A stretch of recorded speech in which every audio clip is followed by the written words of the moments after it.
And now moving on with the tier list, we're going to get into our low tiers. Now that I think about it, I just realized I forgot to introduce the characters tier. I mean, I forgot with bottom tier, but who cares? Those characters suck. So, it doesn't really matter. So you can see I have this little title here. Gimmicks. So this is how I classify the characters in this tier. All these characters I believe to be some sort of a gimmick character in one way or another. The bottom tier, it was called... I can go back real quick. It was called, what was it, Hot Garbo, I think it was. Yes, Hot Garbo. So, bottom tier characters is bad. That's all you have to know. Low tiers are gimmicks. So, they have a couple of things going for them. They're not that bad. Again, they are viable in this game. Like I said, D tier and above is viable. And the thing about low tiers is that they're very hit or miss. They'll either do great things for you, or I shouldn't say that. They'll either do pretty good for your team, or they'll kind of drag. That'll make a lot more sense when we talk about the character. So, the first, or I should say the last character in the low tier is Bowser Jr. So, I love this character. I want him to be good, but I have to make this tier list objectively. I have to be honest, and this character's not that good. So, he's the weakest of the power hitters by a long shot. He's the only power hitter that, at least in my experience, and not even just me playing, but from what I've watched, from what I've seen, he struggles the most to hit home runs, by far. And, other ones, even characters with lower charged batting stats, like Pianta, and I think Wario's a little bit lower. Donkey Kong might be tied or a little bit lower. I don't know off the top of my head. But even those characters hit more home runs than Bowser Jr. does. So why do I call him a gimmick character? Well, to start, he's got Bowser chemistry and he's got Hammer Bro chemistry. Probably one of the best chemistry trees, honestly, in the game. Bowser Jr., which is pretty much where the crux of his gimmick comes in. The idea with Bowser Jr., even though he's a power hitter, you don't actually want to swing for the fences with him. The idea is to go with a singles bat, because a singles bat is not that bad. In my experience, I get on base with him fairly consistently, at least batting 500 with him. That could just be because I play his character a lot, so I'm a little bit, the dad's a little biased there. But nonetheless, the idea with him is that you want to draft him on a Bowser team and a Hammer Bro team. If you have Bowser, Hammer Bro on the same team, Bowser Jr. is a great way to round out that trio and kind of give yourself a very threatening lineup. The idea with Bowser Jr. is that if you lead him off, and let's say you get a single, right? Bowser comes up to plate, and Bowser's got chemistry. No one in their right mind is going to pitch to Bowser in that situation. So if they walk Bowser, the idea is that the third batter up is going to be Hammer Bro or Boomerang or Fire Bro. And now they have double chemistry. And the whole point is that it just puts a lot of pressure on your opponent. It puts you into very tense, high potential, like high risk, or I should say moderate risk but high reward situations where you're just loading up chemistry. Bowser Jr. is the only other character in the game besides Bowser who has chemistry with Hammer Bro. And that's pretty much the crux of his gimmick. Other than that, though, I have a few things here. So he's got decent singles bat. His start swing isn't that bad. It usually just nets a single, though. I think that's kind of, due to his low speed. Only 40 base speed. Not the greatest. I think this character would be at least mid-tier if he was just like 60 base speed. He's very, very much held back by that. And like I said, he's very difficult to hit home runs with. He's also got wall jump again. Not the best ability. Again, I'll talk more about why he's hindered with his low speed. So, Bowser Jr. wants to play the outfield because, he's got wall jump. And he's got chemistry to typical infielders like Magic Koopa and Hammer Bro and Bowser. But the problem is that he's too slow to play the outfield. He's only base 40 speed. You don't really want to put him out there, which is the whole problem. If he was just slightly faster, like I said, 60 base speed, he would be a consistent singles hitter because he'd be able to get to the base faster. And he'd be a pretty good outfielder. And his character would be so much better. He's just not there. And it really, really holds him back. And it hurts to say, but he's just too held back by that. By that. I don't know another reason to draft him. Again, I already went over the gimmick of him with Bowser and Hammer Bro chemistry. So, that pretty much rounds out Bowser Jr. Let's move on to Toadette. So, I typoed low in the volatility. Nice. I'm not going to fix that. So, Toadette's a gimmick. Why is she a gimmick? Because she's fast, and that's all she does. So, she ties Yoshi's speed. She's the only character in the game to challenge Yoshi's speed monopoly, as I like to call it, because she's very fast. But that's kind of all she offers you. At least with Yoshi, he offers you a lot more than just speed. But Toadette really only offers you speed. Her singles bat is not the greatest, too. She can struggle to get on base a lot of times. Again, that's kind of, you really have to learn her bat in order to make this character a lot better. But she has similar problems to Baby Mario and Baby Luigi, where she's small size and she bobbles the ball very frequently. And also small size, it does, you have a smaller catching radius. So small size does actually matter. It makes it harder for you to catch the ball. So the small size kind of negates her high speed, in a way. She is the fastest wall jumper in the game. So like I said, if wall jump gets better in this meta, Toadette might rise a little bit, but other than that, I really don't see it. Yeah, low volatility. There is some potential, I guess, if players figure her out, but I've tried a lot. I really want this character to work, because I really do like fast characters, but I haven't been able to figure out. A lot of other people have not been able to figure it out, so Toadette's going to stay down here in low tiers. She's still a pretty good option, or I should say decently solid, but she will kind of slack on your team, and it'll be pretty noticeable.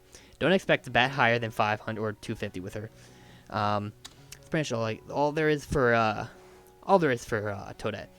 Paragoomba. This is a character that is very good on. He's a classic example of a good on paper, poor in practice character. He's got a lot of things going for him. 70 base speed, super jump. Yeah, that's it. He should be a very good character on paper. Should be a great outfielder. He could be at third base because of super jump. But in practice, he just struggles. I've used him quite a bit. He also does have a very strong throwing arm, if I can remember correctly. But in practice, he just struggles a lot. I struggle a lot with his hitting. A lot of players do. Many people struggle to get on base with him, so it does make him slack a little bit. He wants to be in the outfield, like I said, because of his high speed. But it doesn't really give your team much else from that. Again, the other outfielders in the game, like Paragoomba and like Noki, like Yoshi, they give your team a lot more, right? They offer your team extra. It's not just an outfielder. Paragoomba really only offers their team outfield, and so I can't really justify putting him much higher than a low tier, though. I don't know. You can make the argument. Again, he's good on paper.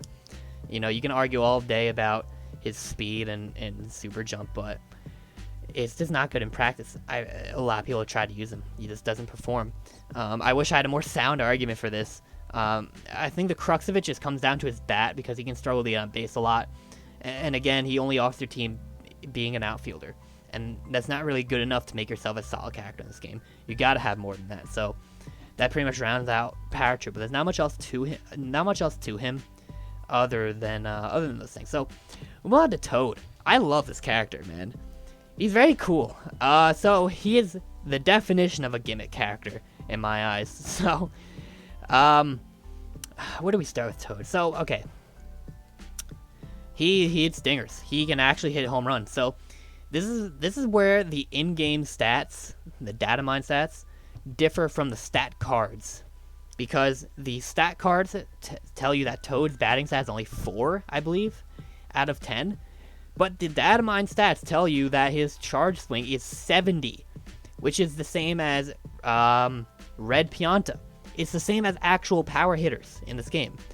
So this is where the stats lie to you. They lie everywhere else, but they try telling you that Peach is a great pitcher, but she's not. Yeah, this is where they lie to you. So he's also pretty fast. He's got home run potential. He's pretty fast. I have the stats listed there. Red's the fastest, or Red's the home run hitter and also faster. Blue is the fastest. Purple, it has the same the charge swing stat as Red, but he's slightly slower. Same idea with Toadette and Baby Mario, Baby Luigi. Bobbles, pretty frequently, so he'll play in the outfield pretty well, but he can bobble quite a bit. And he's a gimmick. The idea is that you put him on your team, you swing for the fences, you try to hit home runs with him. I don't really see people go for a single with him too much, because if you're not going to go for the home run, then just pick an outfielder instead of Toad. So that's the idea with Toad as a gimmick character, is that he's an outfielder that can hit home runs, and a lot of times you're going to miss because 70 is not that great of a charge swing stat. It does put you in home run potential, but it's not that great. But the potential is there, and most of the time he's just going to strike out or pop fly out, but every so often you will get a home run with him. It will be hype, it will be awesome, and you'll think that he's the best character in the game for a short period of time. So I have him as moderately volatile, because if people start hitting home runs with him consistently, this guy's going to shoot up. It's hard to say that he won't. I mean, home run hitters are pretty much automatically mid-tier at worst, but they're usually high-tier characters. So if people hit more home runs with him, he's going to go up. It's hard to say that otherwise. So got to give him moderate volatility for that. And with that, we're going to move on to Dry Bones. Struggle bus character. He's been trending down a lot, and it's not looking good for this guy. He might continue to drop a little bit more. So, oh boy. Okay, so moderately volatile. Again, this is not good. I think he's moderately volatile, trending down instead of up. All the other characters, I think, were trending up. That said we're volatile, but Dry Bones trending down. So the point of Dry Bones, that green Dry Bones specifically has a line drive star swing. Now, this is the first line drive star swing character I've on the list. So if you don't understand what that is, pretty much a couple characters in this game have non-captain characters have a line drive star swing, where your star swing can either be three things: a line drive, a ground ball, or a pop fly. The first and the last suck. The line drive is the only good one. The ground ball is pretty much an automatic out. It goes right to the infielder. Pop fly, it usually hangs out in the air long enough for an outfielder to catch it. But it's not that bad. Sometimes you get home runs with it, but I haven't actually seen it. Line drive is where it's at, because it shoots forward. It usually goes right over the infield's head and right at the feet of the outfielders. Exactly the type of gap that you want to hit. And so a lot of times a line drive star swing is almost always you're on base. Every so often, pretty frequently you'll get doubles with it too. It's very good at driving in runs, base runners. And so in general, if you have a line drive star swing, you're going to be a good character, or you're going to be pretty good. So green Dry Bones is the only one is the only Dry Bones variant with a line drive star swing. And I think that's honestly the only thing holding him up in the meta, and Bowser chemistry. Because everything else about him is not good. He's very slow. 30 base speed. It's not good at all. I think you have to have 40 to be decent. But, 60 is where you start getting fast. 30s is not good. He's slow. He's very slow. He's got a big problem where it's hard to put him in the field anywhere. So if you draft him on your team, you want the line drive star swing. But now you got to put him at a fielding position. And, he's got Bowser chemistry, so you really only draft him at Bowser teams. Bowser's probably playing catcher. Where else do you put him? You can put him in the infield. Again, there's a plethora of good infielders in this game. Most players opt to put him in center field, but he's only 30 base speed. I don't think that's good enough to play the outfield. You kind of have to put him in the infield. Second or shortstop, I think, is his best positions. Catcher is probably better, but I assume you have Bowser in your team, so you're not going to put him at catcher. Bowser's going to be there instead. So you got to put him in the infield, and it really just messes up your fielding, because you either have to willingly voluntarily not draft a good infielder in place of Dry Bones, or you got to put one of your good infielders in the outfield, or you got to put Dry Bones in the outfield. And again, 30 base speed, that's not good enough to play the outfield. And so players have been starting to realize the problems that Dry Bones gives you when you draft him on your team, and he's just not getting picked as much anymore. The last point too is his line drive star swing. Probably the weakest in the game of the line drive star swing. Boomerang Bro might have a worse one, but they're both pretty bad. He's got a pretty weak one. It doesn't really get over the infield too often. It actually very frequently gets caught by an infielder, and so you're spending a star at least on an out, and it's just not that good. And so he's been trending down frequently. He actually might go up a little bit because players have been starting to experiment with other colors. Blue is kind of the go-to right now. The idea is that he's faster, he's better in the infield, and so you can do that. An infielder with Bowser chemistry, that's the whole idea. But other than that, I really don't see him going up. I think he's trending down. It's sad, but, you know, he's kind of a mimic of Koopa Troopa, and Koopa Troopa's the worst in the game. It's not good to mimic Koopa Troopa, so that's dry bones for you. Goomba, I've been looking forward to the discussion on Goomba.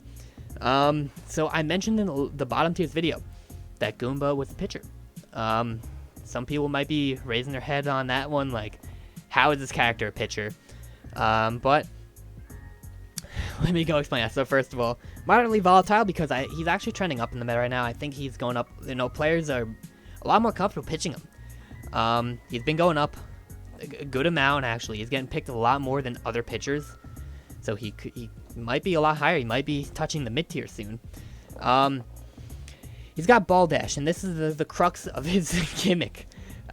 You know, the whole idea with Goomba, and again, this is what makes him a gimmick character, is that you put him on the pitcher's mound, and he's not the best pitcher in the game. I'm not going to sit here and pretend that he's got a great curve or a very fast pitcher or anything. He's just good enough at pitcher where you can pitch him. But he's not crazy good like Boo or anything like that, or Dixie or Diddy. But he's just good enough to where you can put him at the pitcher's mound, and it's not going to matter too much. It's not like you're putting Wario up there. So the whole idea is that when you have Goomba at pitcher, you're going to allow the opponent to hit a little bit extra ball. Like, they're going to get more base hits in general that game, because Goomba's not as strong of a pitcher as other options. But the whole point is that the pitcher, since in rundowns or, you know, in general, the pitcher will always go to cover bases for you. In rundowns is a great example, but sometimes the pitcher, you know, if the third baseman goes to fetch a ball that went foul, the pitcher will go cover third base. The whole point is that you get Ball Dash at every single base, and that's where the whole gimmick comes from. Putting Goomba at pitcher gives you access to Ball Dash at every single base. So this is why I mentioned that Monty Mole actually wants to be a pitcher, because it gives you the best access to Ball Dash. Most players put Monty or Goomba at like first base or second base, something like that. But it's much better to put him at the pitcher. Well, it's Goomba. It's much better to put him at the pitcher now, not Monty. He's not a good pitcher. And that's the whole point with Goomba. So I think he is trending up right now. I think he has a lot of potential to move up forward. Especially, you know, Ball Dash is a great ability. I think it's kind of, people know how good it is, but I think it's still underrated. It's just, you know, running bases, stealing, rundowns, completely negated with this ability. Don't have to worry about it. And so Goomba's trending up, man. You know, I can see him rising into mid tiers pretty soon. I think my placement with him was already, actually no, it was pretty moderate. You know, I do think he's going up quite a bit. But yeah, so in terms of where does he struggle, I think the only place he struggles is his bat, but again, you can just learn to hit singles with him. I feel like, you know, if people just get solid with this character, like just practice him and hit more consistent singles with him, he's going to be up. And this is a character I really like to see play games because it adds a little bit more spice, you know? It's not just the same thing every single time. It's not just Boo pitcher versus Daisy or Boo versus Dixie, right? This gives you some more variety, so you'll love to see it. That's going to round up the low tier discussion. Next video is going to be the mid tiers. This is where things, again, we're going to get a lot more interesting. Talk a lot more about the meta in those mid tiers. Bottom tier, I kind of just trashed on every single character. Low tiers, I kind of discussed their gimmicks and why it doesn't work. Goomba is really the only gimmick character I think actually works. So that's why he's the best of the gimmick characters, why I think he actually might become mid tier pretty soon. So yeah, hope to see you in the mid tier discussion.